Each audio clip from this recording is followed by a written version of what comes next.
정치권 관심 뉴스 짚어보는 포커스 나이트 시간입니다. 네, 오늘은 성추윤 민주당 정책위 부의장 그리고 윤희석 전 국민의힘 대변인과 함께하겠습니다. 두 분 어서 오십시오. 자, 한동훈 후보와 홍준표 후보가 오늘 국민의힘 1대1 토론에서 맞붙었습니다. 두 후보는 계엄과 탄핵 국면에 대한 책임 소재를 놓고 공방을 벌였는데요. 먼저 직접 보고 오시겠습니다. 제가 당대표였으면 계엄이 일어나지도 않았고 탄핵도 일어나지도 않았죠. 당대표는 대통령과 협력을 해야 됩니다.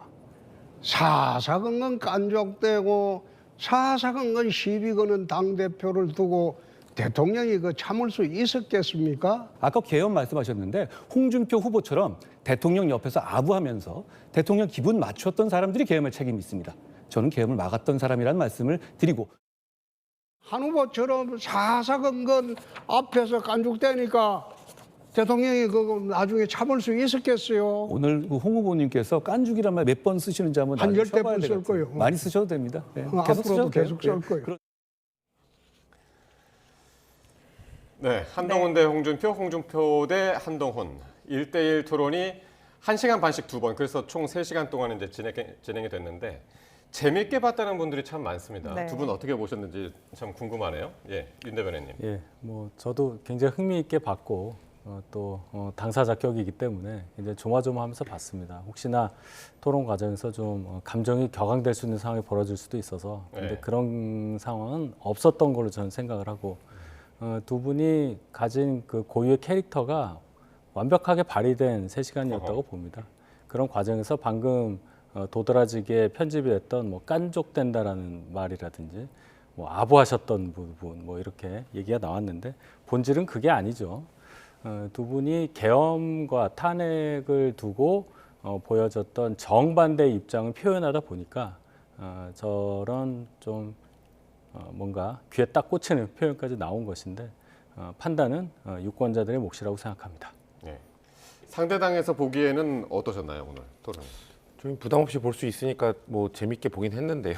근데 아무래도 이번에 그 지목해서 하는 토론 방식은 앞으로 뭐 긍정적 평가를 받을 것 같아요. 좀 흥미를 유발하는 방식이었는데 예. 다만 이제 서로 지목했던 오늘 토론 같은 근데 3시간 동안 토론을 진행하다 보니까 좀 뒤로 갈수록 한 후보는 좀 그러니까 그 홍 후보는 좀 체력적으로 좀 힘들어하는 모습도 보였고 그러다 보니까 뒤로 갈수록 좀 긴장감이 떨어지는 감도 없지 않아 있었습니다. 그런 것들은 좀 보완해야 되는 부분이 아닌가라는 생각이 들었고 전체적으로 한동훈 후보가 준비를 참 많이 하신 것 같다는 생각이 들었습니다. 본인의 장점인 토론 실력이나 이런 것들을 뽐내긴 했습니다만 단점을 극복하진 못했던 것 같다. 그러니까 한동훈 후보의 단점이란 게 결국 좀 품지 못하는 것 아니냐. 초엘리트 출신으로서 뭔가 당 상대 후보에 대한 포용력이나 이런 것들을 못 보여주는 것 아니냐라는 단점이 지적되어 왔는데 그걸 극복하지 못한 것 같아요. 물론 홍준표 후보라는 캐릭터 자체가 토론에 임하는 태도 자체가 또 이렇게 품기 어려운 모습을 좀 보여주기도 했습니다만 그런 것들을 좀 한계를 극복하지 못하지 않았나. 또 반대로 홍준표 후보는 본인의 장점이 뭡니까? 그러니까 정치 경력이 길고 경륜이 많은 사람인데 예. 그거를 장점을 1도 발휘하지 못했다는 느낌이 들었습니다. 왜냐면은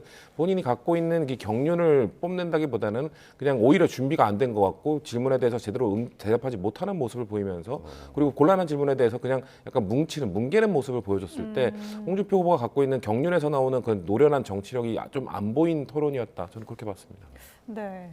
아주 세밀하게 비판적으로 네, 잘 편하게 보셨다더니 보셨네요. 꼼꼼하게 네, 보셨네요. 네. 홍 후보는 또 한 후보에게 논란이 됐던 이 당원 게시판 문제를 또 들고 나오기도 했습니다. 이 한동훈 후보는 명확한 답변을 근데 내놓지 않았던 것 같아요, 토론에서. 이제 홍준표 후보가 그동안 저희 당에서 문제가 됐다가 이 계엄 사태 때문에 거의 그냥 사라졌던 이슈를 다시 꺼낸 거예요. 일단 한동훈 후보 입장에서는 아니 계엄보다 게시판이 중요한 거냐. 지금 우리가 한가하게 당원 게시판 관련한 익명 게시판 관련한 걸 가지고 이 토론 시간을 써야 하느냐는 관점에서 대응을 한 건데 홍준표 후보는 다들 궁금해한다. 도대체 가족이 연루된 거냐 아니냐. 이름이 나왔기 때문에 뭐 이름을 차용한 거냐 뭐 이런 식의 공격을 계속 한 거고 한동훈 대표는 그 이전에 이제 원칙 문제에 대해서 계속 얘기를 한 겁니다. 한동훈 대표가 가족 여부에 대해서 밝히지 못하는 이유는 특히 그 게시판이 익명성을 갖고 있는 것 그리고 그것에 대해서 윤 대통령과 김건희 여사에 대해서 그럼 성역화하는 거냐 네. 이런 이제 논리를 들어서 이 방어막을 친 건데요. 우리가 이런 일을 가지고 당내에서 왈가왈부 하는 것이 결국 저희 당 입장에서 그 유리한 것이냐 이제 그런 생각을 또 하게 되는 거고 홍준표 후보도 그래서 계속 하시다가 어느 선에서 더 공격을 안 하시는 모습 거기까지 진행된 상황이었습니다. 그러니까요. 상대 후보의 이제 약점 포인트를 잡아서 이제 공격을 하는 그런 모습들을 봤는데 지금 이제 홍 후보가 한 후보에 대해서 이제 그런 포인트를 잡았고 한동훈 후보는 홍준표 후보한테 비상계엄 때 당 대표였다면 어떻게 했겠냐 이런 질문들을 포함해가지고 또 홍 후보가 경제 이슈에 대해서 이제 구체성이 떨어진다는 점, 또 과거 막말 논란이 됐던 점 그런 점들을 좀 파고들었던 것 같아요. 그렇죠. 하나하나 다 짚으면서 지적을 했는데 저는 가장 홍 후보가 답변을 못했다고 느꼈던 게 이제 경제 정책 관련된 부분이었거든요. 그러니까 이 본인이 후보로 나와서 2번이나 공약을 냈던 공약인데 그거에 대해서 그냥 한 교수가 하라고 해서 했다. 그러니까 보면서 내용을 구체적으로 말 못하는 모습을 좀 보여줬거든요. 그러니까 그런 모습들이 참 준비되지 못한, 그러니까 본인이 대통령 후보로서 공약까지 내놨던 건데도 구체적으로 설명하지 못하는, 그렇게 됐을 경우에 국민의힘 후보로서 과연 자격이 있을까라는 의구심을 들 수 있는 그런 모습이었기 때문에 저는 한 후보가 그 홍준표 후보를 참 아프게 만들었다라는 느낌이 들었고, 근데 반대로 또 그 당원 게시판 문제가 단순히 당원 게시판에 글을 올렸냐 안 올렸냐의 문제가 아니라 지금 한동훈 후보를 계속해서 공격하고 있는 그 배신자 프레임에 가두려고 하는 것이거든요. 그러니까 그 익명 게시판, 익명을 활용해서 결국 대통령을 비판하는 글, 그리고 한 후보를 옹호하는 글을 가족을 동원해서 올린 것 아니냐, 결국 대통령을 배신한 것 아니냐라는 그 프레임에 가두려고 했던 그거를 계속해서 물고 늘어지는 것 같은데, 저는 이런 것들이 결국 그 치열하고 뭐 우리가 뭐 지금 아까 전에 흥미롭게 봤다라고는 했지만 그런 것들이 후유증이 남게 되거든요. 결국 이 이후에 단일된 후보로 모아지더라도 그 과정 속에서 나왔던 상대방의 뭔가 치부나 약점들을 공격하는 것이 뭐 과거에 저희 당도 그랬던 사례가 있습니다만 국민의힘 역시 후유증으로 남게 되지 않을까라는 생각이 들었습니다. 네, 이렇게 이틀 동안 1대1 국민의힘 맞수 토론이 끝났는데요. 안철수 후보는 한 차례, 김문수, 홍준표 후보는 2차례, 그리고 한동훈 후보는 총 3차례의 토론을 진행을 했습니다. 그러면 이 중에 누가 가장 당심과 민심을 이틀 동안 얻었다고 보세요? 굉장히 어려운 질문인데요. 일단 횟수가 많은 분이 노출이 많았기 때문에 어느 정도 각인시키는 효과, 국민들에게 뭔가 이 메시지 전달하는 기회가 많았다는 것은 부인할 수 없겠습니다. 총차적으로 봤을 때 한동훈 후보는 3번을 했고 본인의 캐릭터를 숨기지 못해서 비판받은 지점은 있지만 잘 준비한 것을 제대로 피력했다, 이런 측면에서 볼 때 토론의 전과 후를 비교해 볼 때는 이득을 많이 얻었다, 이런 평가가 가능할 걸로 보이고, 안철수 후보 한 번밖에 안 해서 좀 아쉬울 수는 있겠지만 그래도 최근에 그 메시지 내용이 과거와 달리 굉장히 적확하다는 평가가 많이 있습니다. 그러면서 보면 안철수 후보도 한 번의 기회를 잘 살린 측면이 있다. 김문수 후보 2번 하셨는데 그냥 하루에 어제 다 하셨잖아요. 김문수 후보가 많이 준비되어 있다는 모습은 못 보였다는 평이 좀 있어서 뭐 그 부분 평가를 하는 거고, 홍준표 후보 오늘 보셨지만은 역시 홍준표 후보는 홍준표 후보다운 그런 토론을 했다. 다만 체력적인 측면에서 아까 성치훈 의장 말씀하셨듯이 이게 일정이 굉장히 좀 타이트했어요. 1시간 반하고 10분 쉬고 또 1시간 반을 연달아 하는 것이었기 때문에 좀 힘들어하시는 모습이 보여져서 그런 부분도 어떻게 보면 홍준표 후보에게는 좀 불리하게 작용할 가능성이 있다, 이렇게 봅니다. 그러니까 오늘 2번째 토론은 사실 그 홍준표 후보가 주도권을 갖고 하는 토론이었기 때문에 더군다나. 근데 이제 앞에서 1시간 반에서 좀 너무 힘을 뺐는지 힘들어하는 모습을 보였고, 안철수 후보가 어제 한 차례 한 게 조금 아쉬웠는지 어쨌든 결과적으로는 오늘 이준석 후보하고 함께 이제 AI 토론도 열었고, 성시훈 부의장께는 이렇게 질문을 해볼게요. 그러니까 이제 내일 국민의힘이 내일 4인 합동 토론회 열잖아요. 그리고 이제 일요일하고 월요일 날 이틀 동안 여론조사를 거쳐서 화요일 날 최종 후보 2명을 출연하는데 최종 후보 2명 누가 될까요? 제가 딱 지목을 해도 되는 건가요? 그럼요. 저는 일단 자유로우시잖아요. 뭐 저는 한동훈 후보가 한 자리를 차지할 것 같다는 생각이 들었고요. 개인적으로는 저는 홍준표 후보가 그래도 탄핵 반대 두 분 중 한 분은 올라갈 거라고 생각했는데, 근데 만나는 국민의힘 분들 얘기를 들어보면 김문수 후보가 그래도 올라가지 않겠냐는 예측하는 분들이 많은 것 같아요. 근데 저는 바깥에서 봤을 때는 그래도 홍준표 후보가 올라가지 않을까? 그래서 저는 홍준표 후보랑 한동훈 후보가 올라갈 것 같다라는 생각이 들고요. 근데 이번 토론회에서 저는 한동훈 후보가 민심은 아까 말씀하신 것처럼 가장 많이 나왔기 때문에 그리고 가장 토론을 잘했다고 느껴졌기 때문에 민심은 좀 얻었겠습니다만 당심으로부터 좀 멀어지지 않았겠는가. 아무래도 그거를 김문수 후보랑 홍준표 후보가 좀 물고 늘어졌기 때문에 그것이 뭐 올라가는 데는 그렇게 큰 영향을 줄 것 같지는 않습니다만 아마 그 결선 투표 그러니까 마지막 1, 2위 투표나 아니면 그 이후에 있어서 후유증 아까 말씀드렸던 그런 부분에 있어서 한동훈 후보의 한계로 작용하지 않을까. 근데 전 전체적으로 오히려 우리가 가장 약체로 봤던 안철수 후보가 오히려 이러면 토론 과정이나 이런 그 이 4강 일정에서 저는 오히려 가장 많은 이득을 얻었다고 봤어요. 의외로 준비가 많이 돼 있고 의외로 토론 실력도 많이 늘으신 것 같다는 느낌이 많이 들어서 하지만 뭐 워낙 그 4위로 올라온 걸로 예측이 되는 분위기 때문에 최종은 올라가기는 어렵겠습니다. 저는 정치적 자산으로는 안철수 후보가 가장 많이 얻지 않았을까 저는 그렇게 봤습니다. 네. 김 대변인님. 예, 이제 뭐 최종에 두 분이 누가 될 거냐 그런 질문 제가 많이 받는데 일단 홍준표, 김문수 두 분 중에 그럼 어느 분이 우위에 설 거냐 그렇게만 제가 답변을 드리겠습니다. 예. 김문수 후보의 지지율이 이 일정이 시작되면서 많이 꺼질 거다 이런 예상이 많았는데요. 지금까지 보면은 생각보다 안 꺼진다, 유지가 되고 있다 이런 평가를 해볼 수 있는 네. 부분이 좀 많이 나옵니다. 여론조사 결과도 뭐 비슷한 것도 있는데 저는 일단 4강을 추릴 때 안철수 후보가 올라갔다는 점부터 짚고 싶어요. 세간에서는 거의 다 나경원 후보가 올라갈 많이들 거다라는 그러셨죠. 얘기를 했는데 안철수 후보가 올라가서 일견 국민의힘의 이 경선 과정에서 표를 행사할 수 있는 유권자들은 그러니까 저희 지지층이나 무당층들의 좀 전략적인 어떤 판단을 내린 거 아니냐 이렇게 이제 해석을 했었어요. 근데 그것도 물론 가능한 해석인데 저는 역으로 봤었습니다. 김문수 후보의 지지율이 유지되고 있기 때문에 즉 김문수 후보에서 이탈하는 표가 나경원 후보 쪽으로 가지 않았기 때문에 나경원 후보가 안철수 후보보다 표를 더 받지 못했다. 저는 그렇게 역으로 해석을 해봤어요. 그런 차원에서 보면 김문수 후보의 지지율 지금까지 여론조사 쭉 1등 해왔던 그 흐름이 아직은 깨지지 않고 있다고 볼 수 있는 거고 그 이유 중에 하나는 한덕수 총리가 바깥에 있기 때문이라고 봅니다. 한덕수 총리에 대한 지지를 가지신 분들의 2순위가 김문수 후보일 가능성이 꽤 높기 때문에 유지되고 있는 것이 아니냐 이런 해석도 가능하다고 저는 봅니다. 그러니까 유력한 2인 그 빅2는 한동훈, 김문수 이렇게 보시는 거네요. 네, 화요일 2시에 발표된다고 하는데요. 그래. 네, 경선 결과 지켜보기로 하겠습니다. 또 어제 윤희숙 여의도 연구원 원장이죠. 어제 당 정강정책 방송 연설을 했는데요. 네. 이례적으로 자당 그리고 윤석열 전 대통령을 정면으로 비판하면서 통렬한 반성문을 내놨습니다. 예. 민주당에서는 어떻게 보셨는지 궁금하네요. 그러니까 화면을 보면은 그러니까 권력에 줄 서는 정치가 계엄을 낳았다. 그리고 윤 전 대통령이 이기고 왔다.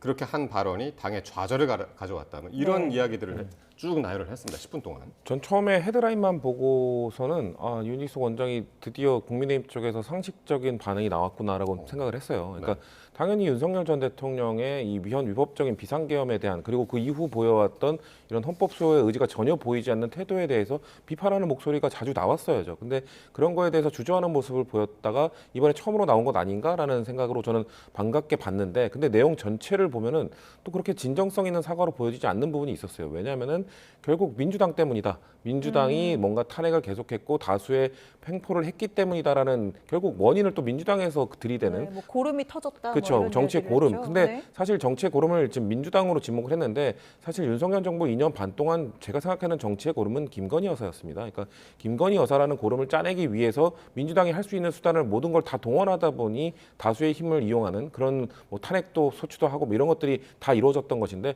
결국 윤석열 전 대통령이 김건희 여사 하나 막겠다고 하나 방탄하겠다고 예. 온갖 국정 힘들을 모아가면서 그걸 방탄했기 때문에 민주당이 할 수 있는 수단을 동원했던 것인데 그거에 대해서는 지적하지 않고 뭔가 민주당이 정치의 고름이었다는 식으로 지적했던 것은 저는 원인 분석은 잘못됐다. 하지만 그럼에도 불구하고 국민의힘 내부에서 윤석열 전 대통령의 그 탄핵 전후의 그 행동에 대한 비판적 목소리, 반성의 목소리가 나왔다는 것 그 자체로는 의미가 있다고 보고 싶습니다. 그러니까 워낙 이 국민의힘에서 나왔던 전 정권에 대한 그 사과, 명확한 사과 명확한 비판이 있었기 때문에 이게 과연 국민의힘 지도부와 사전 사이가 있었느냐? 이게 상당히 관심이었는데 없었다면서요? 뭐 상의를 하면서 여의도 연구원장이 나가서 방송을 한다고 보진 않습니다. 특히 윤희숙 여의도 연구원장의 캐릭터를 보면 누구랑 상의를 해서 본인의 의견을 뭐 다듬거나 그럴 분은 아니라고 봤기 때문에 예. 저는 그 지금 말씀하신 부분 놀랍지 않았고 다만 권성동 원내대표도 당의 구성원의 생각과 같다. 네. 이런 의견을 말씀하시지 않았습니까? 윤희숙 여의도 연구원장만의 생각은 아닌 것이죠. 물론 다르게 생각하는 당의 구성원도 계시겠지만 적어도 계엄에 대해서 원인을 찾을 때 우리가 대통령께 더 바른 말을 했어야 하고 대통령께서 잘못 판단하신 부분이 있으면은 그것을 고치기 위한 노력을 안 했기 때문에 이러한 사태까지 벌어졌다는 것에 대해서는 많은 당의 구성원들이 동의하고 있다는 것을 다시 한번 말씀을 드리겠습니다. 예. 네, 이렇게 뭐 권성동 대표까지 어느 정도 통감한다 이런 입장을 내놓은 만큼 이번 계기가 좀 전체적인 체제 개선에 도움이 될 거라고 보세요? 뭐 체질 개선이라는 것이 뭐 그럼 뭐 뭘 바꿔야 체질 개선이 되느냐라고 말씀을 하시면 저희가 또 구체적인 말씀을 드려야 되겠지만 이번에 대선 후보 뽑는 경선 과정을 통해서 당의 전체적인 어떤 방향이라든지 구성원들의 합의된 어떠한 의견들 이런 것들이 모아질 겁니다. 윤희숙 원장이 혼자만 도드라지게 저런 주장을 하는 것이 아니라는 것이 네. 입증이 된 셈이죠. 지도부에서도 비슷한 말씀을 하셨기 때문에 그렇다면 그런 방향으로 저희 당이 이제 조금씩 바뀐다고 볼 수 있겠습니다. 물론 그 과정에서 진통도 있을 수 있고 또 반발도 있을 수 있겠지만 적어도 미래를 바라봐야 한다는 대전제 하에서는 예. 윤희숙 원장이 얘기한 저 방향이 저희 당이 지향하고자 하는 방향과 같다고 저는 단언할 수 있겠습니다. 예. 자, 그리고 이제 국민의힘에서 그리고 이제 뭐 정치권에서 전 국민이 가장 궁금해하는 부분, 한덕수 권한대행이 과연 대권에 도전할 것이냐 이 부분인데 어제 오늘 단독 기사들이 굉장히 쏟아져 네. 나오고 있습니다. 다음 주쯤에는 사퇴를 하고 대권에 도전할 것이다.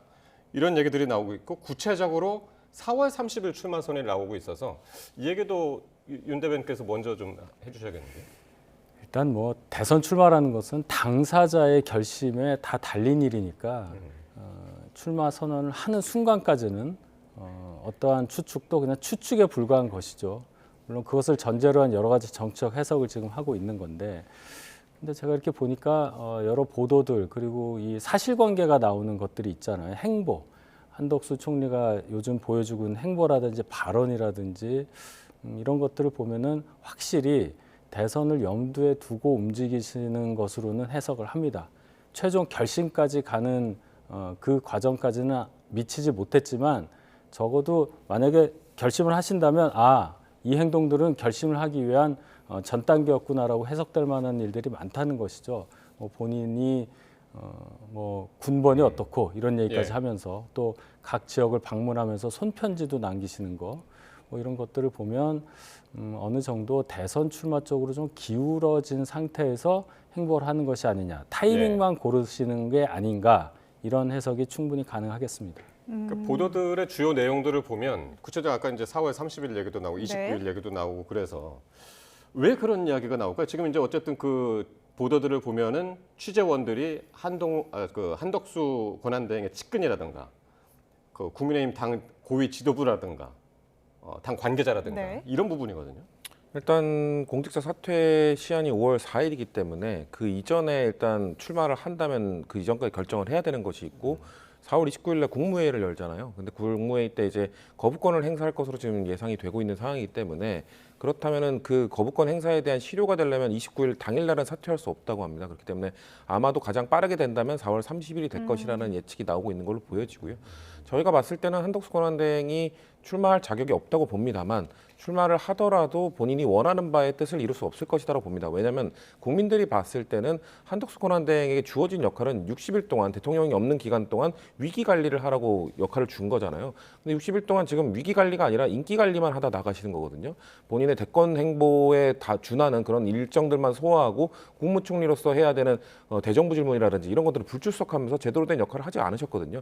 국민들께서 그래서 그렇게 옹당하게 봐주시지 않을 거라는 생각이 들고 또 한 언론 보도에 의하면 또 지금 아직 확정된 건 아닙니다만 나온 다음에 국민의힘으로 입당해서 선출된 후보와 다시 단일화를 거친다는 얘기가 또 나오더라고요. 아마 이게 현실적으로 그 대선에는 비용이 들기 때문에 무소속 후보로서 비용을 개인 돈을 들여가면서 할 수 없는 현실적 한계 때문에 아마 그런 방안들이 지금 나오는 것 같은데 그렇게 될 경우 저는 국민의힘 내부에서의 반발이 있을 거라고 봅니다. 지금 8명에서 4명으로 추리는 과정 그리고 오늘 이 3시간 동안 뭐 부들부들 다리를 떨어가면서 토론하는 거 우리가 다 봤는데 그런 것들을 넘어서서 왜 한덕수 권한대행만 나중에 후보가 되면 한덕수 후보만 나중에 결승전을 따로 치를 수 있는 특혜를 받아야 되는 거죠. 저는 그거에 대한 아마도 국민의힘 내부에서의 반발이 상당히 있을 거라고 보기 때문에 네. 아까 말씀드린 것처럼 국민들도 온당하게 보지 않겠지만 국민의힘 내부에서도 오히려 분열과 혼란만 가중시키는 그런 출마가 될 것이다. 그래서 저는 아직까지도 마지막 아직 결심을 안 하셨다면은 불출마하시는 게 맞다고 생각합니다. 그러니까 4월 30일 되면 이제 그 전날에 국민의힘 2차 대선 경선 결과가 나오고 30일에 이제 그럼 그 최종 2인의 양자 토론이 벌어질 텐데 그 전에 이제 한덕수 대행이 출마 선언을 하면 또 토론 내용도 단일화 할 거냐 말 거냐 뭐 이런 내용 계속 나올 거고 어떻게 보면 결승인데 좀 예선 같아지는 분위기겠네요. 그러니까요. 이런 경선을 본 적이 없죠. 경선 틀 안에 없는 사람이 바깥에 있는 사람 때문에 경선 전체가 영향을 받는 이런 적은 우리 정치사에 저는 없었다고 봅니다. 아직까지 한덕수 총리가 출마 선언한 게 아니기 때문에 다 가정을 전제로 하지만 어쨌든 제가 볼 때는 이 정도까지 보도가 나오는 걸 보면 출마 가능성이 높다고 봐야 되겠습니다. 저는 아직 믿고 싶지는 않은데 근데 만약에 출마 선언을 하신다고 할 경우에 저희 당에 이제 들어와서 안에서 단일화를 한다 이런 보도를 제가 오늘 보긴 했는데 예. 그 가능성은 제가 볼 때 제로에 가깝다고 봅니다. 말씀하신 여러 가지 왜 한덕수 총리한테 그런 특혜를 주느냐 그런 것도 있고 그러면 저희 당 안에서 다시 선관위를 꾸려서 다시 단일화하는 작업을 전 당원을 대상으로 물어야 하는 거예요. 이게 뭐 두 분이 밀실에 앉아서 가위바위보를 할 수도 없는 거고요. 근데 그러기엔 시간도 없고요. 결론적으로는 정치적 결단에 따른 어떤 합의가 필요한 과정 그거 외에는 당 안에서 있을 수가 없습니다. 그래서 한덕수 총리가 출마 선언을 하고 저희 당에 입당을 한다. 그것은 저는 가능하지 않다고 예. 보고 그렇다면 바깥에서 예. 저희 당 후보와 단일화를 해야 된다는 얘기인데 과연 그 단일화를 해야 되는 시점까지 바깥에서 과연 버틸 수 있느냐. 무소속 후보로서의 한덕수 전 총리가 전 권한대행이 정치인 한덕수로서 바깥에서 저희 당 후보와 단일화하기 위한 과정을 견뎌낼 수 있느냐. 거기에 대해서는 그렇게 높은 점수를 줄 수가 없다. 예, 이런 판단입니다. 어쨌든 단일화의 전제는 한덕수 권한대행이 결심을 하는 것부터 시작을 해야 되는데 어쨌든 다음 주에 정대철 헌정회장하고 이제 만난다고 그래서요. 또 주변에서는 또 어떤 이야기들을 들을지 궁금하고. 네. 자, 오늘 YTN 여론조사 결과가 나왔는데요. 한번 보면서 말씀을 나눴으면 좋겠는데요. 표 보시죠. 네, 국민의힘 차기 대선 후보 적합도 조사 결과입니다. 한동훈 후보가 19%로 가장 높은 지지를 받았고요. 이어서 홍준표 후보 16%, 김문수 후보 14%, 안철수 후보 12%입니다. 아직 네. 없다는 37%입니다. 예.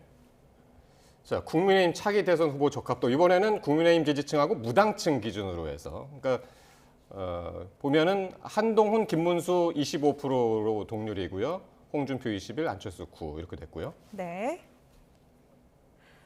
다음은 차기 대선 가상 3자 대결인데요. 여기서 더불어민주당 이재명 대선 경선 후보가 48%에서 49%입니다.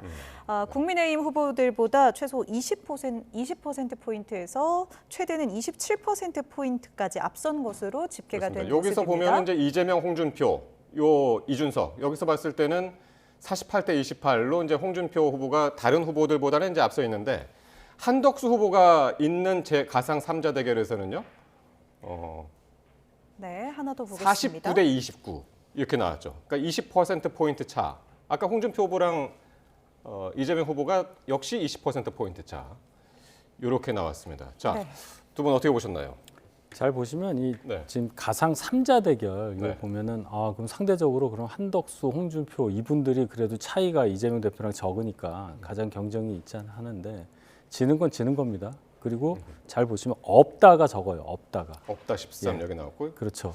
한동훈, 안철수 가상 삼자 이분들은 대결 말씀이죠. 가상 3자 대결에서 없다가 21 뭐 이렇게 나오는데 지금 네. 한덕수 총리 대상으로 13 나오잖아요. 예. 그러면 그렇게 없다가 늘어난 분들은 결정을 안 하겠다는 거예요. 그러니까 아마도 탄핵과 계엄에 관련한 생각이 이 두 분들과는 다른 저희 당의 지지층이라고. 바로 이 부분 말씀하시는 그렇습니다. 거죠. 여기서 없다 부분. 그렇습니다. 예. 그러면 실제로 한동훈 또는 안철수 이 두 분 중에 한 분이 저희 당의 후보가 될 때는 어쩔 수 없이 없다라고 하신 분들도 선택을 하시게 될 겁니다. 그러니까 이 질문은 후보가 결정되지 않은 상태의 저희 쪽의 예비 후보와 거의 정해졌다고 볼 수 있는 이재명 후보를 비교하는 것이기 때문에 논리적으로 딱 맞는 질문, 딱 맞는 이 설문 결과라고 보기는 어렵습니다. 저는 그렇게 보고요. 네. 성 부회장 어떻게 보셨나요? 일단 여론조사 결과를 보면 한덕수 권한대행이 출마할 명분이 없다라는 게 좀 보여진다고 보고요. 압도적인 독보적인 지지율을 보이고 있다면은 국민의힘 후보들을 넘어서는 그런 지지율을 보여야 사실 나와야 되는 것 아니냐라는 보수 지지층 일부의 목소리가 설득력이 있는 것인데 지금 지표로 봤을 때는 전혀 한덕수 권한대행이 굳이 국민들이 부여한 60일 동안의 위기 관리 역할을 내팽개치고 나올 명분은 저는 없어 보입니다. 근데 국민의힘 내부로만 들여다보면은 일단 전체적으로 탄핵을 반대했던 지지층과 탄핵을 찬성했던 지지층 격차가 전 줄어들고 있는 걸로 보여지거든요. 그러니까 한동훈 후보가 그리고 지지율이 일단 상승세에 있던 걸 명확해 보이고요. 네. 그렇기 때문에 그 안철수 후보와 합쳤던 지지율 역시 탄핵 찬성 쪽의 지지가 점점 보수 지지층에서도 저는 이건 상식적인 변화라고 보는데 그쪽으로 넘어가고 있는 흐름이 있다라고 보여집니다. 다만 그런 다음에 이제 3자 대결로 갔을 때 한동훈 후보와 안철수 후보의 또 지지율이 떨어지잖아요. 그러면은 이거는 또 어떻게 봐야 되느냐? 탄핵을 반대했던 지지층은 탄핵을 찬성했던 지지 후보가 최종 후보가 됐을 때 지지해주지 않겠다는 또 의사 표시를 하고 있는 것이거든요. 네. 그렇기 때문에 한동훈 후보나 안철수 후보가 이거를 극복해야 되는 부분일 겁니다. 보수 지지 안에서도 내부 이런 그 경쟁을 하는 속에서도 본인들의 반대했던 사람들이 내가 최종 후보가 되면 나를 지지해주지 않겠다는 것들이 지표를 통해 지금 나타나고 있기 때문에 뭔가 경선 과정에서 그들을 포용하는 모습, 그들을 설득하는 모습도 보여줘야 되는데 그것을 제가 아까 그 홍준표 후보의 토론에서 자신의 단점을 극복하지 못했다 이 부분을 지적했던 게 이런 지표 때문인 거거든요. 그러니까 이런 것들을 극복하지 못한다면 혹시나 이거를 전부 다 뒤집어서 탄핵 찬성했던 쪽에서 후보가 나온다 하더라도 보수의 결집이 아마 어렵지 않겠나 저는 그렇게 봅니다. 제가 각 후보별 지지율을 말씀을 안 드렸는데 처음으로 한동훈 후보가 1위 되는 결과가 나온 거라고 저는 봐요. 이게 전 국민 대상으로 했을 때 지금 19%라고 적합도가 1위가 나온 것이고 또 국민의힘 그리고 무당층 즉 저희가 지금 경선 할 때의 유권자층이라고 할 수 있는 분들에서도 김문수 후보하고 25%로 동률이 나왔잖아요. 지금까지는 김문수 후보가 월등하게 앞서고 있었는데 좀 이제 변하고 있다. 그리고 홍준표 후보도 거의 뭐 비슷한 숫자가 나왔기 때문에 일단 이 토론의 과정이 반영이 안 된 여론조사라고 생각을 해요. 이제 내일까지 있는 4자 토론까지 다 지나고 난 다음에는 어느 정도 정리된 여론조사 결과가 나오지 않을까 그렇게 봅니다. 네. 자, 민주당으로 넘어가 보겠습니다. 네. 민주당은 오늘 지금 이 시각에 이제 마지막 TV 토론을 열고 있고 이번 주말 호남 경선을 또 거쳐서 그 최종 대선 후보를 선출할 예정인데 먼저 각 주자들 목소리 듣고 오겠습니다. 제가 링 위에서 예선전을 치르고 있는데 심판이 자꾸 선수를 뛸 듯 말 듯 해가지고 많이 혼란이 있는 건 사실입니다. 더 이상 검찰에게 수사 기능을 맡길 하등의 이유가 없음을 다시 한번 확인시켜 주었습니다. 무소불위한 검찰의 권한 분산과 견제로 무절제한 수사 만능주의, 수사권 남용을 방지하고 네, 토론은 조금 전 10시부터 진행 중이고 내일 이제 호남권 경선 결과가 발표가 되는데 결과 어떻게 예상하시는지 또 궁금합니다. 당에서는 이번에 투표율도 좀 상당히 신경 쓰는 분위기죠? 왜냐하면 지난주에 있었던 충청권, 영남권과 비교했을 때 중간 투표율이 지금 호남이 좀 낮게 나오고 있거든요. 왜냐하면은 지난 대선 때도 경선 때 이재명 후보가 좀 호남에서 지지를 그 당시 이낙연 후보보다 좀 덜 받았던 부분도 있고 그리고 얼마 전에 있었던 재보궐선거에서 담양군수 선거에서 민주당 후보가 이 조국혁신당 후보에게 졌던 부분이 있기 때문에 지금 호남이 민주당에 대한 아직 확신을 주고 있지 않다라는 분석들이 있기 때문에 낮은 투표율에 좀 민감하게 반응을 하는 것 같습니다.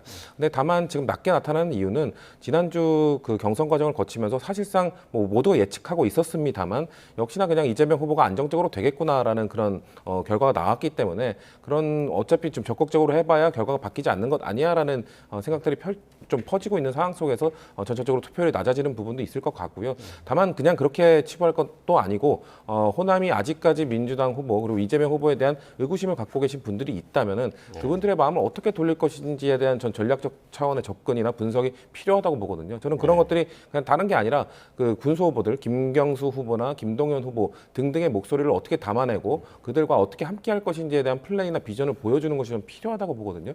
그런 것들이 좀 더 녹여낼 수 있는 그런 모습들을 보여줘야 호남에서 갖고 있는 호남 일부 지지층이 갖고 있는 민주당에 대한 의구심을 좀 떨쳐낼 수 있는 부분이라 보기 때문에 남은 기간 동안 저희 당에 주어진 저희는 과제, 숙제라고 생각하고 있습니다. 네.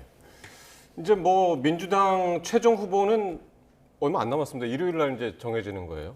그런데 뭐 이 얘기는 뭐 시간상 길게는 못 하겠습니다만은 이재명 후보의 싱크탱크로 불렸던 성장과 통합진 내부에 휩싸였고 어쨌든 요거는 뭐 구체적으로 말씀을 뭐 지금은 나눌 수 없겠습니다만은 윤 대변인께서는 어떻게 보시나요? 이거 어대명, 어후명 그렇게 예상을 하시나요? 어대명이란 건 이제 민주당에서 얘기하는 거죠. 대선 후보. 예, 대선 후보로. 예. 예. 뭐 그럼 뭐 맞는 거죠. 뭐 구대명 뭐 이런 얘기 9대명. 하겠습니다.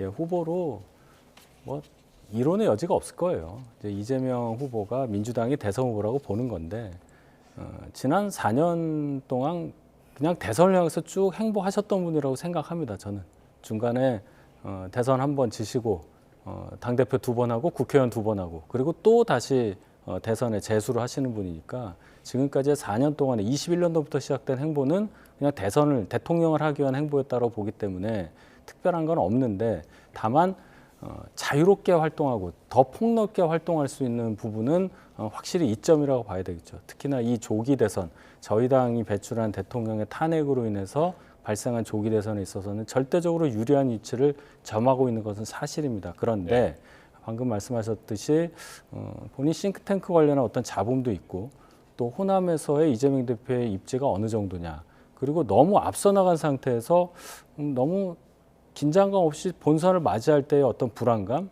이런 것들이 이재명 대표 앞에는 좀 걸림돌을 작용할 가능성이 있어요. 항상 뒤쫓아가는 사람보다는 앞서 나간 사람이 불안하기 마련이기 때문에 저희 입장에서는 어떻게 해서든 간에 후보를 순조롭게 배출을 해서 이재명 대표에게 맞설 수 있는 그런 환경을 만들도록 하겠다 이렇게 말씀드립니다. 네, 이렇게 더 바빠지는 대선 레이스 두 분과 함께 짚어봤습니다. 성지훈 민주당 정치회기 부의장 그리고 윤희석 전 국민의힘 대변인 함께했습니다. 고맙습니다.